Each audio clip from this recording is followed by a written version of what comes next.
Cəddin Mühəmməd Allahın elçisidirsə, peyğəmbərliyi haqdırsa, bəs nəyə görə Allah dualarınızı eşidib sizi ölümdən, əsarətdən qurtarmır?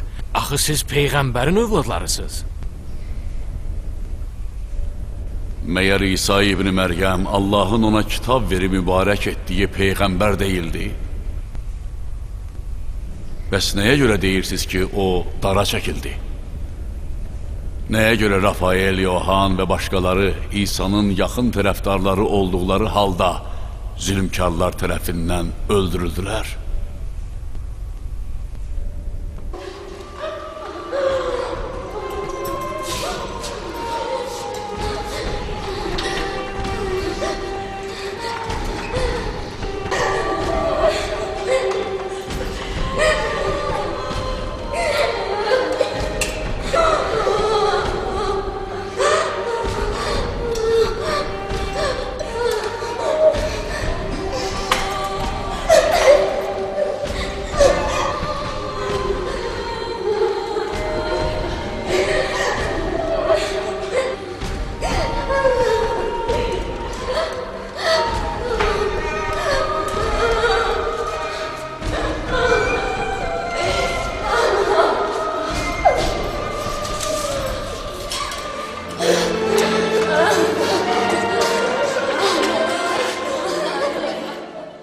Əgər bir müsəlman başqasına zülm etsə, onun cəzası nə olur? Zalimin yaxşı əməllərindən götürülüb, məzluma verilir.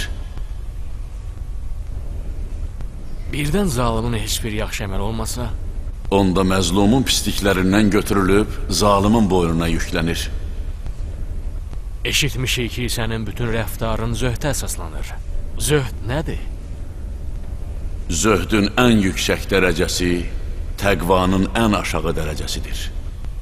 Təqvanın ən yüksək dərəcəsi isə yəqinin ən aşağı dərəcəsidir. Yəqinin ən yüksək dərəcəsi də Allahın rizasının ən aşağı dərəcəsidir. Allahın kitabına əsasən zöhd odur ki, əlinizdən çıxan şey üçün narahat olmayıb, əldə etdiyinə də sevinməyəsən. Sizcə əməllərin ən gözəli hansıdır? Ən gözəl əməl Allahın bəyəndiyi işdir.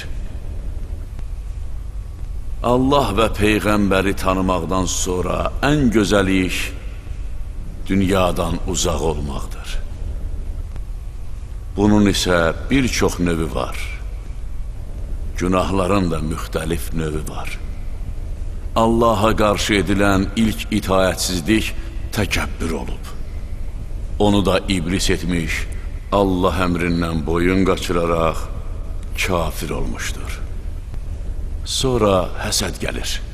Onu isə Adəmin oğlu edib. Qardaşına həsəd edərək onu öldürdü. Qadın sevgisi, dünya sevgisi, mənsəb sevgisi, rahatlıq,